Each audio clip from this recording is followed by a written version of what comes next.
लोकसभा 2024 चुनाव की तारीखों का ऐलान हो चुका है, लेकिन कई ऐसे राज्य हैं जहां पे उम्मीदवारों को लेकर पार्टियां अभी भी संशय की स्थिति में है।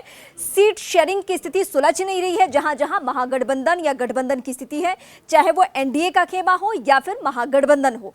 इस बीच हम आपको आज बिहार के बारे में बताएंगे कि बिहार में कहां कहां पेच फंसा है।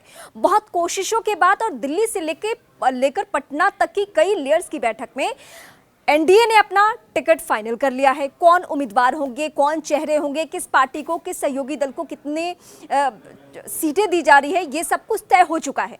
लेकिन महागठबंधन का पेच अभी फंसा हुआ है। और ये पेच क्यों फंसा हुआ है, ये खुलासा इस वक्त हम आपके सामने करने जा रहे हैं। दरअसल कांग्रेस पार्टी आरजेडी के सामने शर्तें कुछ रख रही है। हालांकि कांग्रेस पार्टी बिहार में इस स्थिति में नहीं है कि वो आरजेडी के सामने शर्तें रखे। हालांकि किसी भी ऐसे राज्य में जहां क्षेत्रीय दलों का दबदबा हो, चाहे वो समाजवादी पार्टी के लिहाज से उत्तर प्रदेश या टीएमसी के लिहाज से पश्चिम बंगाल, कहीं भी कांग्रेस पार्टी बड़े भाई की भूमिका में है नहीं।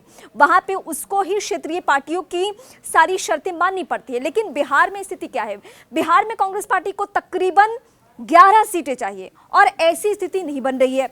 लालू प्रसाद यादव की अगुवाई में यह बैठकें कई बार चल रही है और कहा जा रहा है कि फाइनल टच सीटों को लेकर, उम्मीदवारों को लेकर, या कहां से कौन लड़ेगा, किस पार्टी को कौन सी सीट दी जानी है, किस सहयोगी दल को क्या करना है, ये सब कुछ लालू प्रसाद यादव तय करेंगे।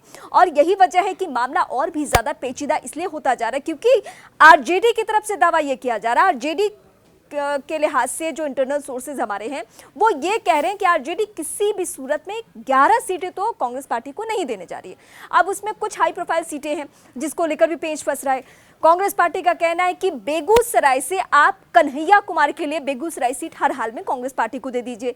अब बेगूसराय कौन सी सीट है? दरअसल बेगूसराय बिहार का लेनिनग्राद कहा जाता है, यानी लेफ्ट का एक वक्त में बहुत दबदबा रहा है और कमोबेश आज भी स्थिति वैसी ही है। यानी लेफ्ट का झुकाव जिसके तरफ हो, उन चेहरों को अमूमन बेगूसराय से उतारा जाता है। या पुआध के लिए 2014 और 19 का चुनाव भी रहा है, लेकिन कन्हैया किस्मत आजमा चुके हैं वहां से और कांग्रेस पार्टी चाहती है कि बेगूसराय से एक बार फिर से टिकट मिले। लेकिन इस बीच आरजेडी का यह दावा है कि नहीं, हम वहां से भी कंफर्टेबल नहीं है। दूसरी एक सीट फंस रही है, कहां? वो है तारिक अनवर को लेकर कटिहार की सीट। वहां पे भी कहा जा रहा है कि कांग्रेस पार्टी के वो कद्दावर चेहरा है, बड़े चेहरा है, तो उनकी भी सीट नहीं फंसनी चाहिए, वो भी सीट मिल जानी चाहिए। ऐसे ही कुछ सीट हैं जिसमें सासाराम से मीरा कुमार, आप मीरा कुमार के कद से वाकिफ हैं, बड़ी चेहरा है कांग्रेस पार्टी की, उनको लेकर भी पेच फंस रहा है। लेकिन ये सारी सीटें क्या आरजेडी कांग्रेस पार्टी को देने के लिए तैयार है? यही पेचीदा स्थिति हो चुकी है। अब कांग्रेस पार्टी को लेकर कहा तो यह भी जा रहा है कि सीटों की जो संख्या वो 11 मांग रहे हैं, वो तो 11-1 नहीं मिलने वाली है, इससे सीटें कम होगी। संभवतः 8 से 9 बताया जा रहा है या इससे भी कम। एक बार नीतीश कुमार का स्टेटमेंट मैं आपको यहाँ याद दिलाना इसलिए चाहूंगी क्योंकि वो ये बार बार दावा किया करते थे जब भी वो महागठबंधन के साथ मिलकर चुनाव लड़े कि हमारी वजह से कांग्रेस पार्टी को ज्यादा सीटें मिल जाती थी। ये कई बार उन्होंने सार्वजनिक मंच से कहा है।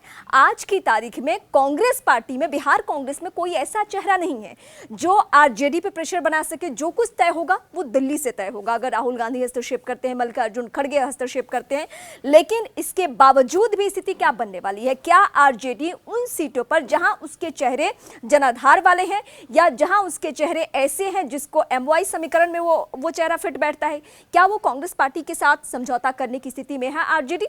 जाहिर सी बात है, इसका जवाब हम आपसे चाहेंगे कि क्या कन्हैया कुमार के लिए बेगूसराय की सीट आरजेडी की तरफ से छोड़ा जाना है? ये सवाल बहुत अहम है, हमें इंतजार रहेगा। कमेंट बॉक्स में आप इस सवाल का जवाब दें।